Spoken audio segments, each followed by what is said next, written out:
Hey everyone, welcome to another G News update. And we're down here at Club Waiheke, which is a place where you can go bowling.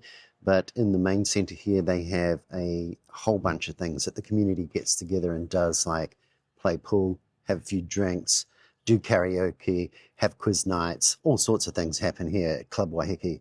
But the drinks are not free, like Club Tropicana. I'll just take these off, but I'm in direct sunlight. That's why I was wearing them. Anyway, the two things that I wanted to talk to you all about this morning really are about Nicola Willis and Christopher Luxcon.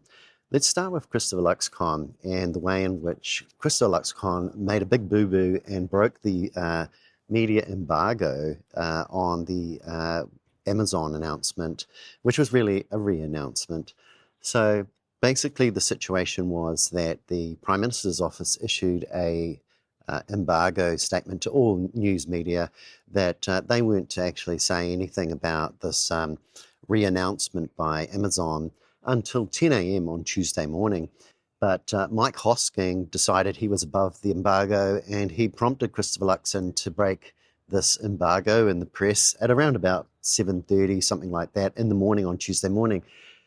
Christopher Luxcon, not being one to adhere to rules or actually take any accountability or responsibility for things when he fluffs up, waded straight into it and started talking about 1,000 new jobs and how there was this grand new announcement from Amazon about 7.5 billion, and he repeated 7.5 billion. I'll just repeat that to you all, etc., on News Talk ZB as if it was a scoop. Then other media reeling back, thinking, "Oh crikey, this is breaking the embargo." ZB, doing this with Christopher Luxcon. So they kind of reported what had been already said by the Prime Minister, but they also discovered along the way that this was just reheated baked beans. This had already been announced. This wasn't new. And so for all those people in the media who are trained to see how something isn't kosher and see through the cracks and kind of hold politicians to account, for all of them to kind of react that way while Luxcon broke the embargo and positioned this as a brand new thing, for them all to be wrong just defies credibility. So they were correct, and Luxcon's future story that came out was that there was nothing new about this. This was all he knew all along, that it was really just about something that had previously been announced in 2021 by world-famous Prime Minister Jacinda Ardern, Dame Jacinda Ardern for Sue O'Neill. And that whole thing was a mistake by everybody else and not Christopher Luxcon. Nicola Willis appeared on Morning Report with Ingrid Hipkiss this morning, and she kind of laid more insult to injury here by saying that this was just about what's good for New Zealand. And the Prime Minister, she didn't see him saying anything about it being new or making any claims like this.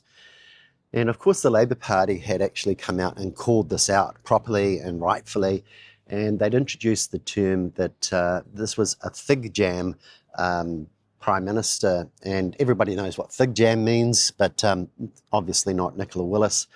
But it basically just means, fuck, I'm good, listen, and listen to me. And it's kind of a term of arrogance, really, and conceit. Like, I'm wealthy, I'm sorted, I'm entitled. The kind of stuff we're used to with Christopher Luxcon. Ask him a question, he'll say, with no disrespect, I'm not going to answer because I have no respect for these other people. I'm the fig jam. I'm the guy that knows everything. Fuck, I'm good. And so it was an entirely appropriate kind of label, I think, for Christopher Hipkins to make about the Prime Minister. I think it was an accurate characterization that reflects how a vast majority of people now see this Prime Minister, very unpopular in this country. And for Nicola Willis to defend this on Morning Report was just absurd. I mean, it was just crazy. She's over in Canberra. She's not even here right now facing the music.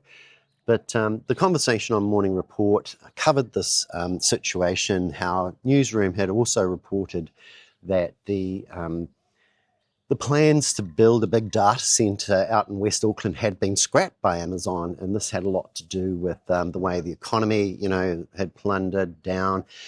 Amazon had also kind of left a trail of destruction behind them here. And nobody can be sure whether Amazon intends to build their own data centers or just kind of lease them off anybody else. And Nicola Willis didn't know anything. She wasn't informed. She had no idea. So confusion reigned, and it was kind of symptomatic of everything that's kind of loose and undefined and not done properly and done in a hurry by a desperate government that's trying to kind of reclaim some votes after they've crashed from an election high of around about 37.5% down to 29% now as they head towards around 20% in the polls. So we're seeing them under 30% in the latest Roy Morgan poll, and this reflects the fact that they've done such a terrible job and they've sold the idea that they were going to fix the economy, they were going to turn around law and order, they were going to relieve us all of this cost of living. But everyone can see, and everyone's sick of it now, that they've done nothing but make it worse. And so without even really introducing any policy apart from saying we'll repeal that bad, evil stuff, Labour are now surging at 34%, surging up towards 40%, heading on their way to an election victory. And good on them too, because New Zealand really needs to stop cutting things, reorganising things, shuffling deck chairs, ignoring the nurses, giving them, real terms pay cuts. Simeon Brown leaving them an abusive note on an A4 paper when they're only concerned about you and I and our safety. It's just shocking. It's just not acceptable.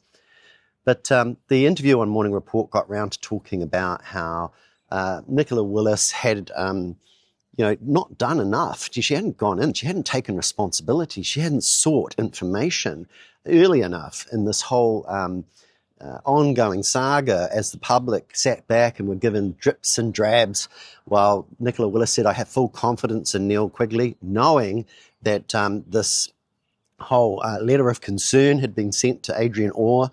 Nobody knew the content of it, not Nicola Willis even, but she made no attempt to find out, did she? And she gave the farcical excuse that she didn't want to be seen to be interfering with the independence of the Reserve Bank. When we all saw that she came out slashing at the decision to actually have Adrian Orr there in the first place. She was outraged when his contract was renewed. She went public with it, interfering with the independence of the Reserve Bank when it suited her. But now, because she was on the run, trying to cover up this lack of involvement, it all kind of was overacted. And Michael Riddell has been documenting all the things that were wrong with the story. He says that Willis is culpable here as well, that her excuses are pretty lame, that there's kind of like maybe a 1% chance that there's some kind of excuse for Willis here regarding, not knowing about the legal conditions. But she could have made that effort. She was the one that a resignation would come to. She should have sought the reasoning. She probably did know the detail. She's claiming in public she didn't, but she made no effort. And Carmel Sepuloni made it very clear that it was unacceptable for Nicola Willis not to take more action to find out, to be informed as the minister, and that this whole idea that you can selectively, from time to time, say, well, I don't want to interfere in the independence of the Reserve Bank, when at other times you are clearly interfering with the independence of the Reserve Bank, and you are the common denominator between two senior resignations, and you're still blaming Adrian Orr for everything. It didn't square up. It doesn't make sense to the average Kiwi who's standing there going, come on, you guys, be honest with us, be open and transparent. Don't do this kind of Nicola Willis pink pantsuit, dodgy, kind of selective, I can, I can't, I don't want to interfere, I will. And it became quite farcical when she was talking about how we we'll just want her reckons, because that would interfere. When we've just seen all the reckons given by Christopher Luxon to Christian Hawkesby just before he makes a decision on the OCR. And, that was a debacle, wasn't it? Christopher Luxon really needs those house prices to go up. He wanted that OCR to be a 50 basis point rescue for his failing economic plans, if you can call it a plan, to just raise those house prices and all will be good and we will start to vote for National again and they'll climb back up to Sylvia's 40% range. But that's just not happening. That's not reality. And we're seeing this desperation as Luxon now breaks embargoes set by his own office with the press, and everything's just a mess. Davey Boy is in the press this morning and last night going on about how we'll just tack on this latest ambush change to legislation will skirt around democracy, will skip select committee and paying no attention to it, while at the same time saying we need more rigour in the regulatory standards bill. So none of this squares away. It's all hypocrisy. It's all sort of selective cherry picking. And it was the same this morning with Nicola Willis pretending that she'd been very transparent and open and that it was a mockery, really. To suggest that the Prime Minister didn't know what he was talking about, jumping the gun and stealing credit, when we see him stealing credit all the time for the lowering of inflation. We see this going on all the time. The wider context just gives away the game. These people are desperate, aren't they? And they got to go. It's a one-term government. So that's about all I had to say this morning. Is just that it's a shameful pink pantsuit affair. She needs to fess up. There needs to be an inquiry into what has really gone on with her. We've got Grant Spencer apparently has been appointed in the Reserve Bank. And what everyone's picking, I think Bernard Hickey said this earlier in the week, is Grant Spencer will end up being the new governor. Then there'll be a clean out of the board as they stack the board with all of their aligned people that they want to pick. So the interference is just at every level behind the scenes here as they try and take over, denying that they're interfering at every step, crossing the line when it comes to their own embargoes, making out that everyone else is wrong. The media are all wrong. Every single journalist that's highly skilled is wrong. And you're wrong too. And everybody that holds into account is wrong. And Nicola Willis is the only one, apart from Christopher Luxon, who is perfect and always right and never makes a mistake. So obviously that's a crock of shit, and nobody should believe it. And we are voting them out. We're voting them out every day, which is really good to see. So that's all I had to say, and here we are down at the bowling club. As I said before, this is a great community place in New Zealand, but it's actually known as Club Waiheke. It's in Surfdale, and I'll be coming here on Thursday night with the quiz team to do quiz night. We are called the Black Watch, and we are the defenders of the realm of men. And last week we came third with a half-strength team, but this Thursday we're going to be fully strength powered up and hoping for a win for the very first time. These are the glorious events that make life worth living, in a local community. We're living in an environment now where central government is waving a big stick and not listening to local voice, and there's going to be more and more stories about how our voices do not matter. These people are dictating. They're running roughshod over democracy, but that's for another day. In the meantime, thank you very much for your ongoing support, and we'll talk to you all again soon. See ya.